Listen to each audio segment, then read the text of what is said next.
Hello everyone, myself Abhijit Sinha. Today I'm here with a very much interesting topic, that is India size and location. It is chapter number 1 from your geography book. In previous video we had already read about latitude and longitude. Latitude and longitude का कुछ points हम पिछले topic में छोड़ दिए थे। वो एक पॉइंट जो इम्पॉर्टेंट है वो बता देते हैं। लैटिट्यूड जो है वो हीट जोन डिसाइड करता है एंड लॉन्गिट्यूड टाइम जोन। कैसे लैटिट्यूड हीट जोन डिसाइड करता है, तो हम जानते हैं जैसा कि 23.5 degree north to 23.5 degree south ये टॉरॉइड जोन कहलाता है। 23.5 degree north to 66.5 degree north and 23.5 degree south to 66.5 degree south ये temperate zone. 66.5 degree north to 90 degree north and 66.5 degree south to 90 degree south ये frigid zone. तो latitude जो है वो heat zone decide करता है। लॉन्गिट्यूड टाइम जोन कैसे, each longitude का 4 मिनट, जैसे 1 डिग्री लॉन्गिट्यूड का जो वेरिएशन है वो 4 मिनट का होता है। ये हम लोग पढ़ चुके हैं पहले भी, आज इसको डिटेल में देखेंगे कैसे। जैसे कि पूरे सर्कल का वैल्यू 360 होता है। क्यों 360 होता है, तो जब आप प्रोटेक्टर रखते हैं तो आप देखते होंगे 0 डिग्री से ये शुरू होता है एंड 1 इस तरह से ये बढ़ता चला जाता है और इस तरह से बढ़ते बढ़ते ये यहाँ तक आते आते 90 डिग्री हो जाता है। तो जब ये 1 फेज़ 90 का है, सेकंड फेज़ ये भी 90, third phase 90 and fourth phase 90। It means 90 into 4 is equal to 360 degree.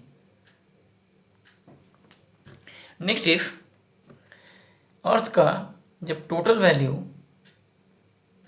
360 हो गया due to its circular in shape, then earth जो है वो अपना एक रोटेशन पूरा करता है almost 23 hour 56 minute and 4 second. ठीक है, बट इसको हम राउंड में लेकर क्या चलते हैं, राउंड ऑफ में करते हुए 24 आवर्स मानते हैं। ठीक है, अब जब ये 24 आवर्स में 360 डिग्री पूरा रोटेट कर लेता है, अपना एक रोटेशन पूरा कर लेता है, तो हम इसको क्या करते हैं 24 टाइम जोन में डिवाइड कर देते हैं। It means 1 time zone is equal to 15 degree. ठीक है, नेक्स्ट इज अब इसको डिटेल में देखेंगे कैसे। 24 hours equal to 360 degree, 1 hour equal to 360 by 24, 1 hour equal to 15 degree. अब क्या करेंगे, इस आर को कन्वर्ट कर देंगे मिनट में, then 15 degree equal to 60 minute and 1 degree equal to 4 minute, 1 times and 4 times. Okay, तो अर्थ को 1 डिग्री मूव करने में कितना टाइम लगा, 4 मिनट। ठीक है, ये कॉन्सेप्ट हमेशा के लिए याद रखेंगे, हर जगह आपका काम देगा। क्यों ये हर जगह काम करता है, ये कॉन्सेप्ट हर जगह इसलिए काम करेगा। एक छोटा सा क्वेश्चन जो आपके इस चैप्टर का काफ़ी इंपॉर्टेंट क्वेश्चन है, जो कि ये है कि क्यों सनराइजेस अरुणाचल प्रदेश में 2 आवर अर्लियर होता है इन कंपैरिजन टू गुजरात। तो ये हम इस वे से समझेंगे। इस चीज़ को हम इंडिया का एक्सटेंट मान लेते हैं। ठीक है, यहाँ से शुरू होता है ये 68 डिग्री 7 मिनट, 97 डिग्री 25 यहाँ तक। यहाँ पे अरुणाचल प्रदेश, यहाँ पे गुजरात मान लेते हैं। ठीक है, दोनों के बीच का difference almost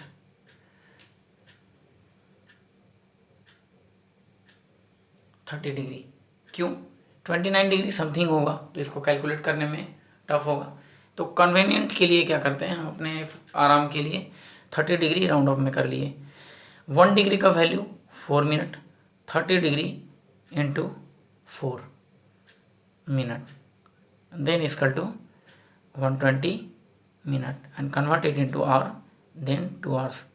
That's why the sun take 2 hours to reach from Arunachal Pradesh to Gujarat.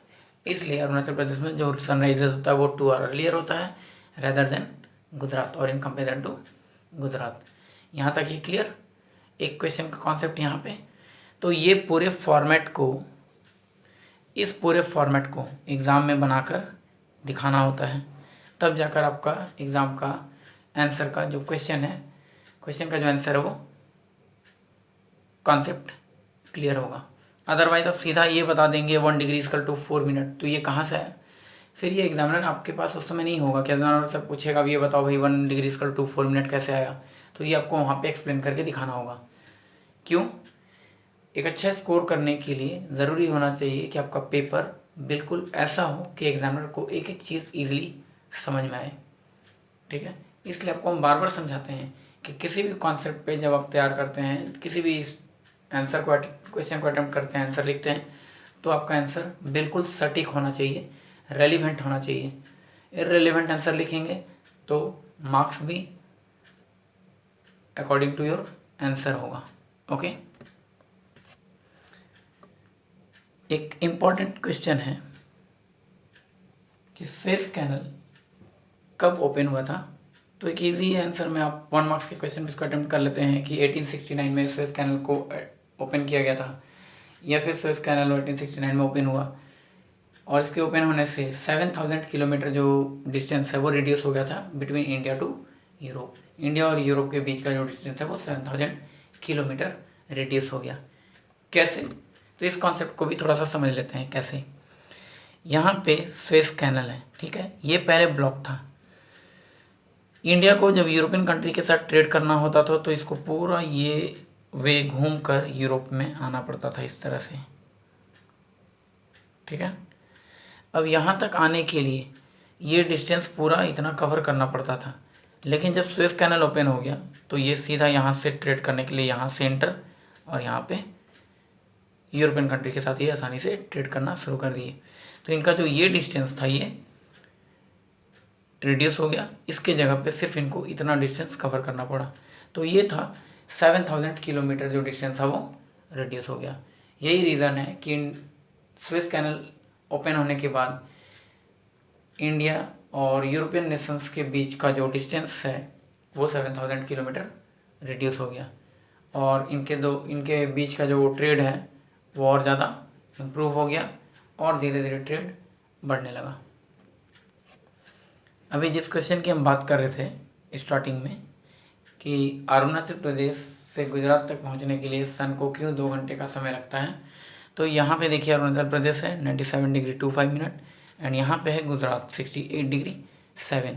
ये दो के बीच का ऑलमोस्ट जो डिस्टेंस है वो 30 डिग्री का है।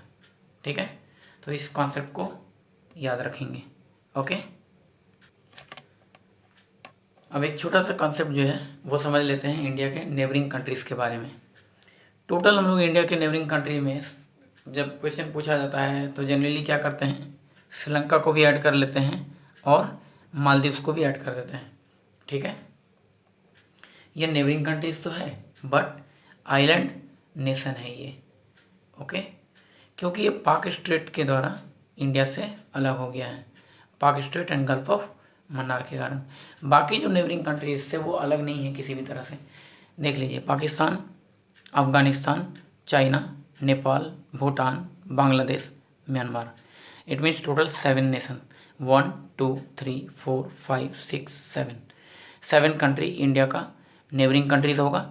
Rest of the 2 Sri Lanka and Maldives, all both these 2 countries are also neighboring countries but both these 2 countries are island nation। ये आइलैंड नेशन है इसलिए इनको नेबरिंग कंट्रीज में ऐड नहीं कर सकते हैं। हमारे नेबर तो हैं बट हमसे अलग हैं, ये थोड़ा सा दूर हैं, जिसके कारण ये नेबरिंग कंट्रीज़ में ऐड नहीं होते हैं।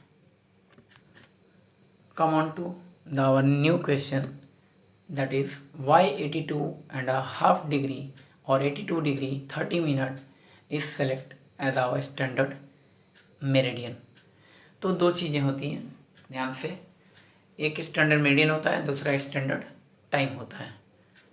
ठीक है,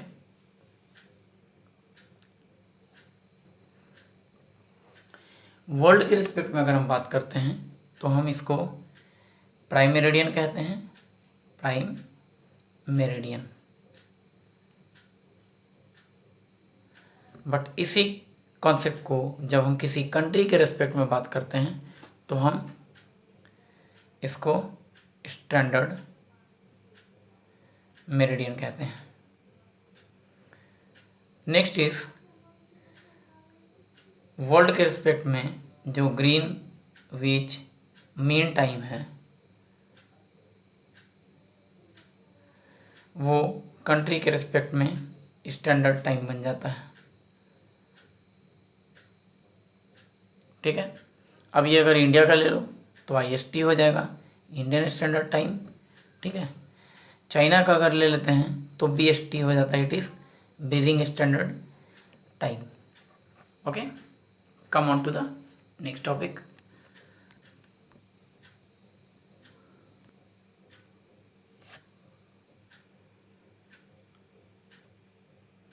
Come on to the next. Standard meridian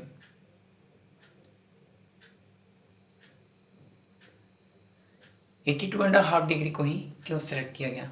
तो जैसे 0 डिग्री जो हमारा प्राइम मेरिडियन है, ठीक है, ये वर्ल्ड का जो सेंटर है या फिर मिडिल है कह सकते हैं, उसी तरह से हम हर कंट्री का मिडिल को ही सिलेक्ट करते हैं एज ए स्टैंडर्ड मेरिडियन, और उसी से उस कंट्री का स्टैंडर्ड टाइम डिसाइड होता है। तो इंडिया का 82.5 डिग्री क्यों चुना गया? 68 डिग्री 7 मिनट से लेकर 97 डिग्री 25 मिनट ये इंडिया का लॉन्गिट्यूडनल एक्सटेंट है। ठीक है, अब ये दोनों के बीच का जो डिस्टेंस है वो ऑलमोस्ट 30 डिग्री का है, बट हमको इसके बीच का मिडिल निकालना है। तो मिडिल कैसे निकालेंगे? ऑलमोस्ट मिडिल 30 है तो 15 डिग्री होना चाहिए इसका हाफ। 15 डिग्री अगर हम 68 डिग्री में अगर ऐड करते तो ये हमारा हो जाता 83 डिग्री 7 मिनट। ठीक है, बट हमको चाहिए था एक्चुअल मिडिल, तो ये टाइम जोन के अकॉर्डिंग डिसाइड होता है। टाइम जोन हमारा क्या है? 1 आवर एंड हाफ आवर। ठीक है, 1 our and half hour. Next is, अब आप बोलेंगे सर हाफ आवर के जगह हम लोग 15 मिनट भी तो लिख सकते हैं, 15 मिनट का भी हो सकता है, इसका भी हाफ कर देंगे। ठीक है, ऑब्वियस कर सकते हैं। 1 आवर का value 15 degree, half an hour का वैल्यू 7.5 डिग्री। अब क्या 7.5 डिग्री को पॉसिबल है डिवाइड करना 2 पार्ट में? नहीं, तो कन्वीनियंट बनाने के लिए, हमारे लिए आसान बनाने के लिए टाइम जोन को सिर्फ हाफ एन आवर को लेते हैं। तो ये हमारा टाइम जोन कहलाता है और ये टाइम मेरिडियन कहलाता है। मेरिडियन मतलब क्या होता है? हाफ। तो मेरिडियन क्या हो गया? हाफ एन आवर या 7.5 degree it is time meridian and 15 degree it is time zone. Come on to the next, देखते हैं कॉन्सेप्ट क्या है। तो इससे पहले हम लोग 15 डिग्री का एक रेशियो डिवाइड कर देते हैं। 68 डिग्री यहाँ पे है तो यहाँ पे 60 डिग्री मान लेते हैं। एक छोटा सा एग्जांपल है, ठीक है, एक्चुअली ज़रूरी नहीं कि बिल्कुल डिस्टेंस सेम होगा। 60 डिग्री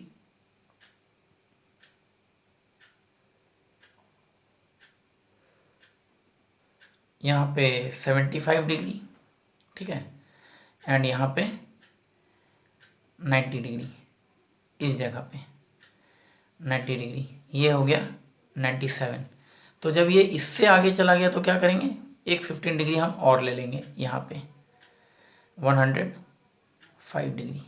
ठीक है, ये 60 है, यहाँ 68। अब 60 डिग्री से लेकर 105 डिग्री हमारे पास टाइम जोन टोटल कितना हो गया 60 प्लस 1575 प्लस 1590 एंड प्लस 105। अब हमको क्या चाहिए इसके बीच का मिडिल। तो मिडिल कहाँ होगा, ये लाइन को बांट कर देते हैं इस लाइन के बीच में। इस लाइन के बीच में मिडिल क्या होगा, तो अब हमको इसका ज़रूरत पड़ेगा 7.5 डिग्री का। क्यों, क्योंकि हमको एक्चुअल वैल्यू चाहिए जो टाइम मेरिडियन से एक्चुअली डिवाइड हो। तो जब भी पूछा जाता है 82.5 डिग्री को स्टैंडर्ड मेरिडियन क्यों लेते हैं या क्यों लिया गया, because 82.5 degree is accurately divided by time meridian, accurately divided by time meridian which is 7.5 degree. Next is 75 plus 7.5, it is 82 degree 30 minute east, and 82 degree half plus 7.5 it is 90। तो ये है इंडिया का standard meridian, just middle. यहाँ से लेकर ये line को छोड़ दिए, यहाँ से लेकर ये लाइन को छोड़ दिए, ये मिडिल हो गया। लेकिन अब इसके भी बीच का हमको मिडिल चाहिए था, तो इसके बीच का मिडिल होगा 82.5 डिग्री। अब ये तो हो गया हमारा स्टैंडर्ड मेरिडियन। स्टैंडर्ड टाइम कैसे डिसाइड किए, तो जैसा कि पहले वाले कॉन्सेप्ट में हमने पढ़ा था 1 डिग्री इक्वल टू 4 मिनट, फिर से हमको यही कॉन्सेप्ट को लाना होगा यहाँ पे। लेकिन उसको लाने के लिए ये जिस प्रोसेस से लाए थे वो पूरा प्रोसेस फिर से लिखना होगा। जितनी भी बार आपसे क्वेश्चन पूछा जाए, जिस भी क्वेश्चन को अटेम्प्ट करेंगे उसमें अगर 1 डिग्री इक्वल टू 4 मिनट अगर आपको बताना हो या बता रहे हैं, उससे पहले आपको ये बताना होगा कि 1 डिग्री इक्वल टू 4 मिनट कहाँ से आया।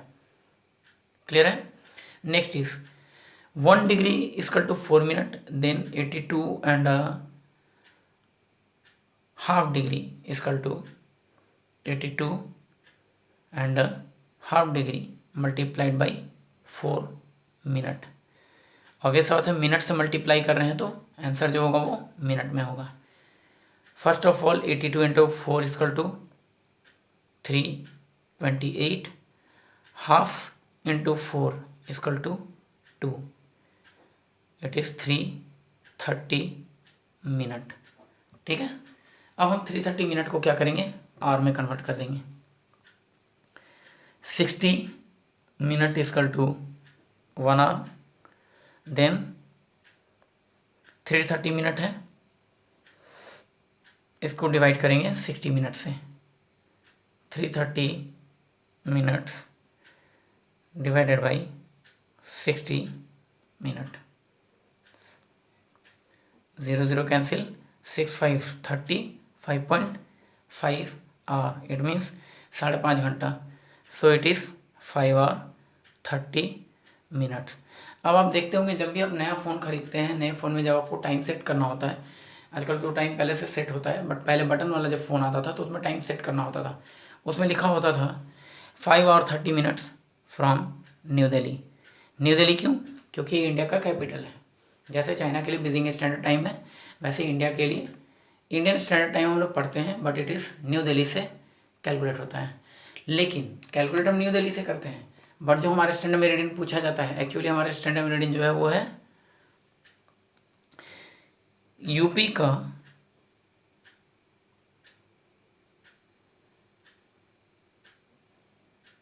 लखनऊ का एक छोटा सा जगह, एक एरिया है, वो है मिर्ज़ापुर। ठीक है, ये यहाँ से क्रॉस करता है हमारा स्टैंडर्ड मेरिडियन 82.5 डिग्री। तो 5 और 30 मिनट जो हो गया वो हमारा स्टैंडर्ड टाइम हो गया। मतलब हमारा जो टाइम है वो लंदन से 5 और 30 मिनट आगे चलता है।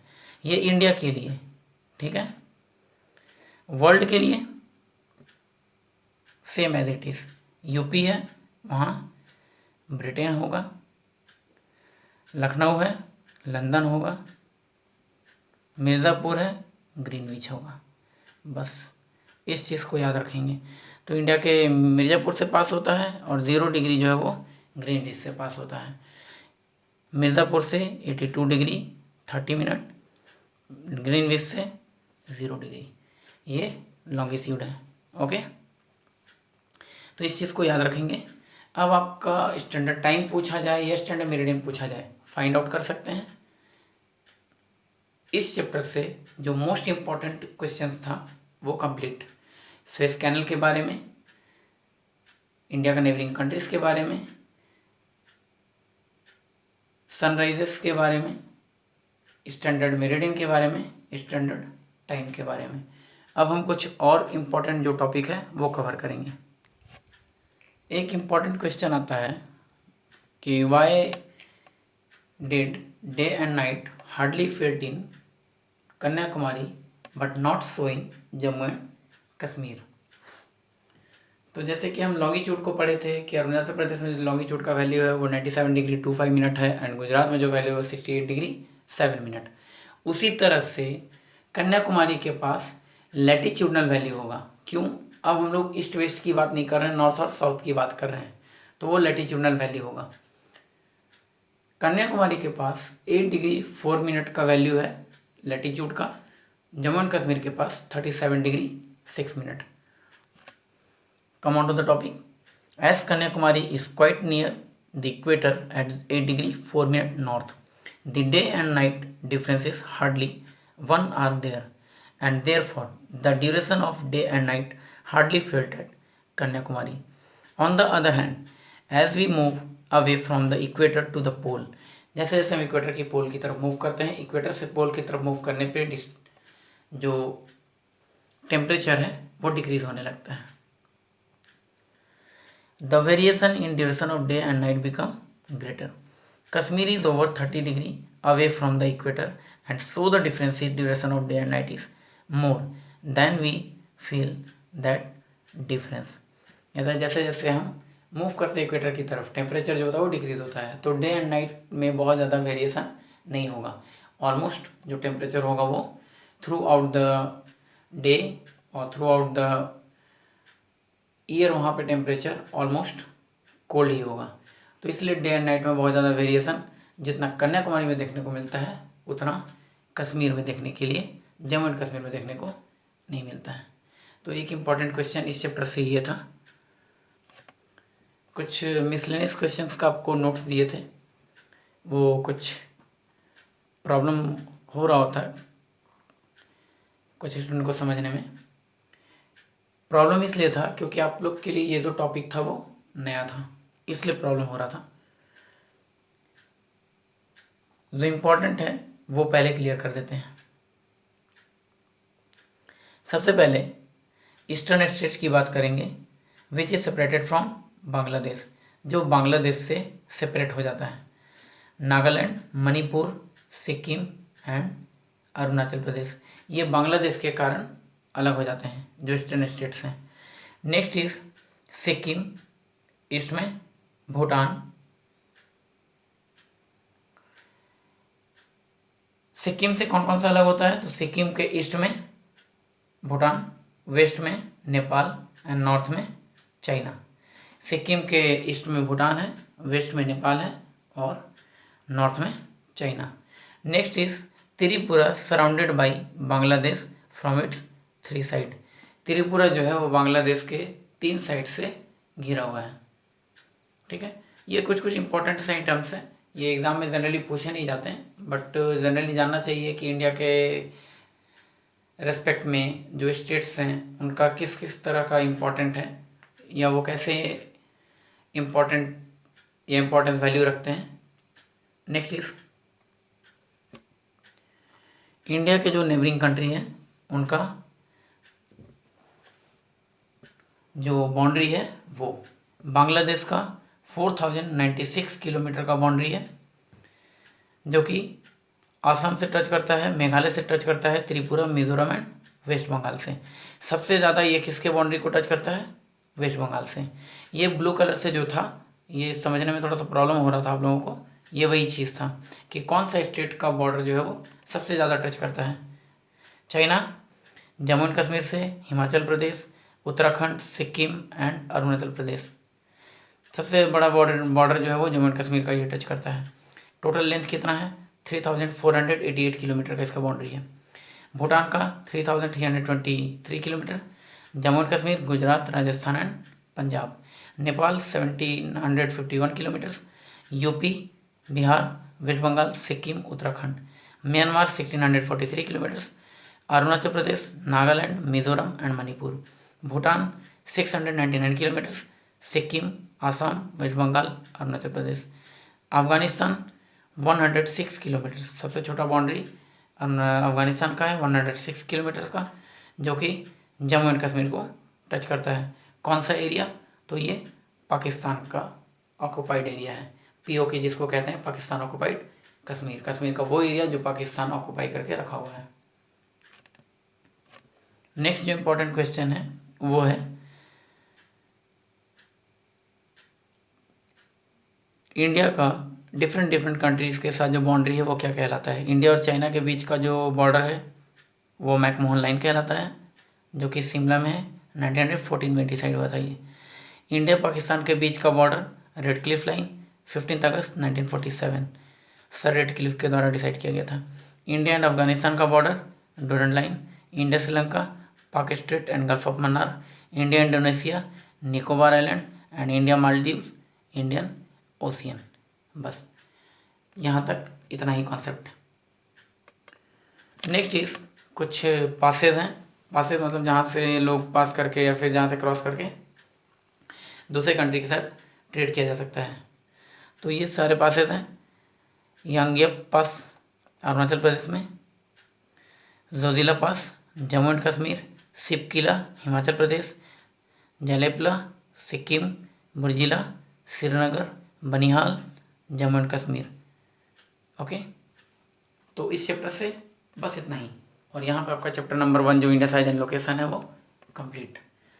नेक्स्ट इज हम लोग इंडिया का फिजिकल फीचर्स में चलेंगे, या physical features of India chapter number 2। Next video में उसके बारे में डिफाइन करेंगे, और उस चैप्टर का एक्सप्लेनेशन आपको नेक्स्ट वीडियो में मिलेगा। बाकी इस वीडियो को अच्छे से देखेंगे, पूरा देखेंगे। आप लोग क्या करते हो, वीडियो को पास कर करके 2 मिनट 4 मिनट, तो बीच का जो इंपॉर्टेंट चीज़ है वो छूट जाता है। फिर आप मैसेज करते हो, सर ये वाला चीज़ नहीं समझ में आया। यहाँ पे हर एक चीज़ को डिफाइन किया जा रहा है, ईजिली समझेंगे और आसानी से समझने की कोशिश करोगे। फिर जहाँ नहीं समझ में आता है वो क्वेरीज आप मेरे को सेंड करोगे, आपका जो क्वेरीज है वो सॉल्व किया जाएगा। Okay, thanks to all of you.